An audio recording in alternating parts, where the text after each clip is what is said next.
So, you have a movie for me? Yes, sir, I do. It's called Elf. Oh, smart. Lord of the Rings is super hot right now, so who's this tall, good-looking elf man? I was thinking that loud SNL guy, Will Ferrell. What? Yes, it actually has nothing to do with Lord of the Rings. It's a Christmas movie. Oh, he's a Christmas elf. Well, kinda. See, he was a baby at an orphanage being cared for by this old nun, and then he sneaks into Santa's bag and ends up in the North Pole. So Santa just headed directly to the North Pole after visiting that specific orphanage and never looked in his bag again. That's what we're going with. So then one of the elves volunteers to raise him, so he's raised as an elf. Oh my god. What? Well, that poor old nun lady. What are you talking about? They're not even gonna attempt to bring this baby back to the orphanage. No. So for the rest of her life, she's gonna be haunted by the thought that from her perspective, a child was stolen on her watch, never to be seen again. Ooh.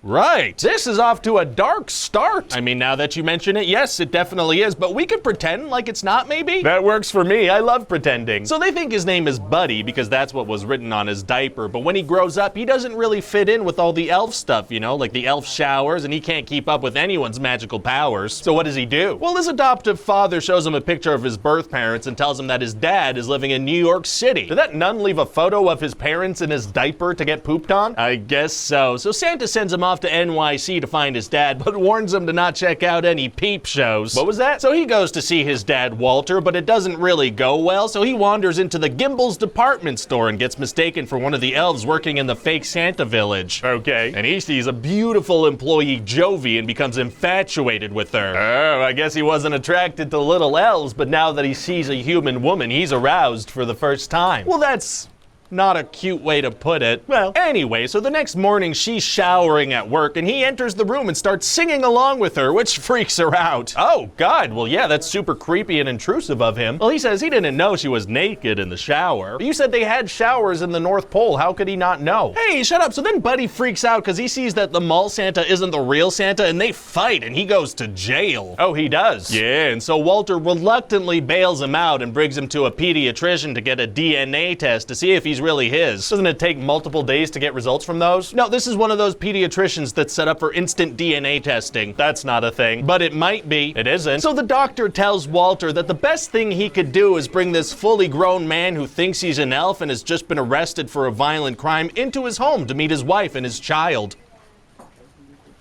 This guy's not a real doctor. Well, yeah, no, he's gonna be played by an actor. Never mind. So Buddy hangs out with the family and shows off his ability of somehow not being dead from diabetes. And Walter's wife is just fine with this? Yes, because if she wasn't immediately super cool with it, then I'd have to spend time on that, and I don't wanna. Got it. And then he accidentally shows her his genitals. Accidentally? First the shower, now this? Yes, and now Buddy wants to connect with his half-brother Michael, but Michael thinks he's a weirdo. I kinda do too. But then he shows off his superhuman snowball throwing skills in Central Park and they become friends. I thought Buddy didn't have magic elf powers. Oh yeah, well in this scene he does. Oh, okay. So they head over to Gimbel's even though he got a restraining order and he asked that girl Jovi out on a date. I mean, he thinks he's an elf, he snuck into the bathroom while she was showering, he went to jail for a violent crime and now he's defying a restraining order. It's gonna be tough to get her to go out with him. Actually, it's gonna be super easy, barely an inconvenience. Oh really? Yeah, cause he's the main character, so it's charming, so she's gonna say yes. Oh, okay, great. Yeah, the movie's called Elf and he is the elf, so he's going to be desirable. That makes sense, yeah. So anyway, eventually Buddy really pisses his dad off by accidentally making fun of a man with dwarfism. Oh my god. So Buddy's all sad and depressed and he walks up onto the Queensboro Bridge. Is he gonna frickin' jump? No, he's just gonna kinda sadly look at the water, but then he's gonna see frickin' Santa Claus crash into Central Park, so he's gotta run over there. Isn't that kind of a long run? There's no way for me to check that, so then Walter and Michael also see the crash, so they run over as well. Now the three of them have to help Santa. Just the three of them with Santa alone in Central Park? Yeah, just the three of them and Santa. It's not that far-fetched. Yes, it is. Whoa. Well, that's not a reaction that makes sense to what I just said. Well, listen, a lot of other people do see the sleigh crash, but instead of going to check it out, they all just kind of gather at the edge of the park behind a news lady who's talking about it. Oh, okay. Yeah, just a whole bunch of people standing around in disbelief, and also Josh Rubin is there. They don't know what is going on. Who? And it turns out there's not enough Christmas spirit anymore to make Santa's sleigh fly because people people don't believe in him anymore. Well, that doesn't really make sense. I mean, the parents would see gifts under the tree each year that they themselves didn't buy. Who do they think got those? Well, listen, sir, that's a problem with every Christmas movie, not just this one, so get all the way off my back about it. Ow, let me get off of that thing. So then to get more Christmas spirit going, Jovi's gonna sing and everybody's gonna join in. I mean, that little crowd of people is probably not enough to make the sleigh fly. We'll see everybody watching the news is gonna start singing as well, like some bikers in a bar, a little girl in her bedroom on a little TV, the people back at the office on a projector. Those sound like the last situations in which anyone would be watching the news. Hey, shut up. So then they all start singing and Walter's gonna join in just in the nick of time, and Santa flies right above them and he's off to deliver gifts. Wow, so the news reporter has a huge story on her hands. Santa just flew above her head and there were a bunch of witnesses. Well, no, see, she's speechless for a second and then the news cuts back to the studio and they say they guess they'll never know what happened and drop the story completely forever. Why? The movie's almost done, sir. We're not gonna open that whole can of worms. Oh, unopened cans of worms are tight. And so then Buddy impregnates Jovi and we're done. Well, it sounds like a great Christmas movie, and hey, if it does well, we can make a bunch more of them. What could possibly stop us?